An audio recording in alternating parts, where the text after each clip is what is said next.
have a look at the opening phrase from Johann Sebastian Bach's setting of a chorale melody. This is BWV 659. This is by request. I'm happy to do these things. Look into it. I may get to other parts of it later, but initially I just want to give a starting point. We're going to keep it in G minor, which is where I found it. You can listen to some older attempts at period correctness where it sounds like it's in F sharp minor or other keys.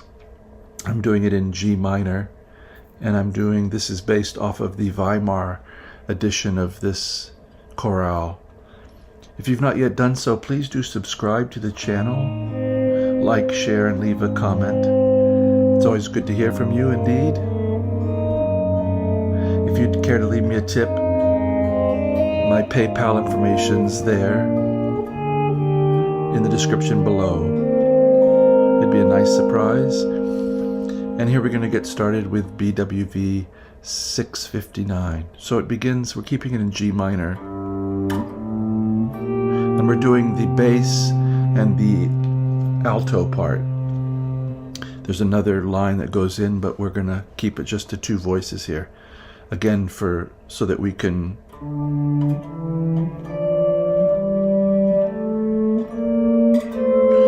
move it around. So here's 3, 5, 6, and 8, G, A, B flat, and G. Walking up from 6 and 8, B flat and G, C, restriking D and G, 5 and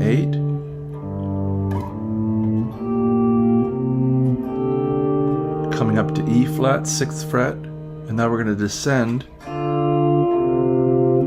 with a 10th, D and F, 5 and 6, 3rd fret and 6th fret held.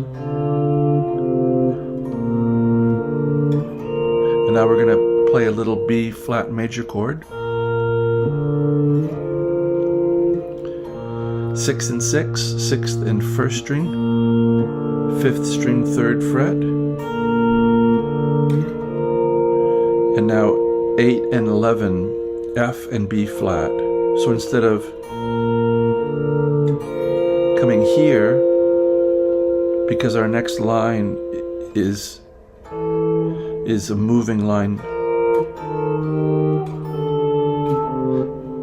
coming down, and we're going to need to be down to get low G with an octave G, so I did it this way. This very nice move. So we were at the second inversion of a B flat major chord, F and B flat,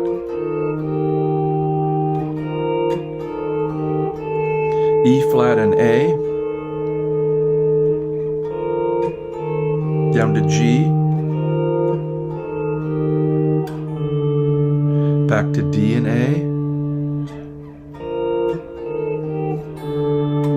and if we use middle two fingers here on D and A, we can drop down to C, or I guess we could use 3rd and 4th finger, D and A, 5 and 5, down to 3, that's easier. 1st finger C, 3rd fret, and now this brightening up of G7 going to C minor. So B and G, 2nd and 1st fret, 3rd fret G, 6th string, and that G note stays up top while we play C, 3rd fret, 1st fret B flat, and then one of these really wide leaps, A and C, 5 and 8. So from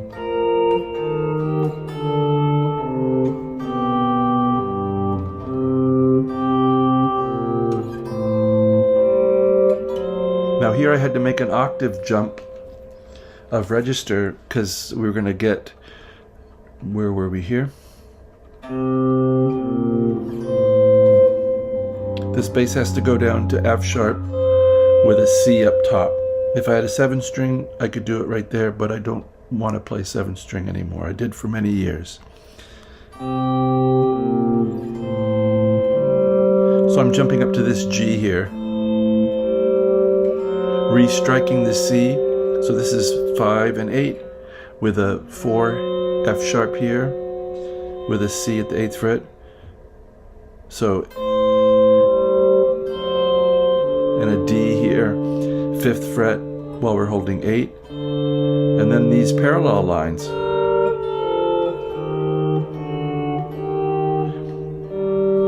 So G and B flat, 5 and 6, F and A, 3 and 5, E flat and G, 6 and 8, D7 here for a moment, 5 and 7, back up to 6 and 8. And if we use 2nd and 4th finger on E flat and G, we can get the A here. If we could reach out to 10th fret, but then we have to get to D in the bass. So if you use 2nd and 4th, the A at the 5th fret, and now D and B flat, and you can hear that's going to resolve to G minor if it wants to. So D and B flat, and then A, G, A, and that's where we'll stop this phrase.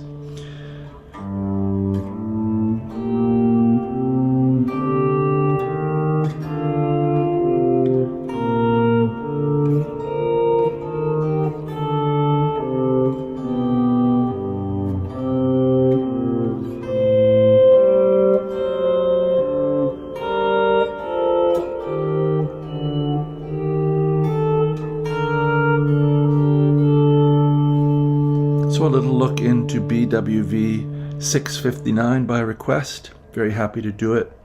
Hope this finds you well and enjoying your music. Loving the music of Bach. I listen to him every day for certain.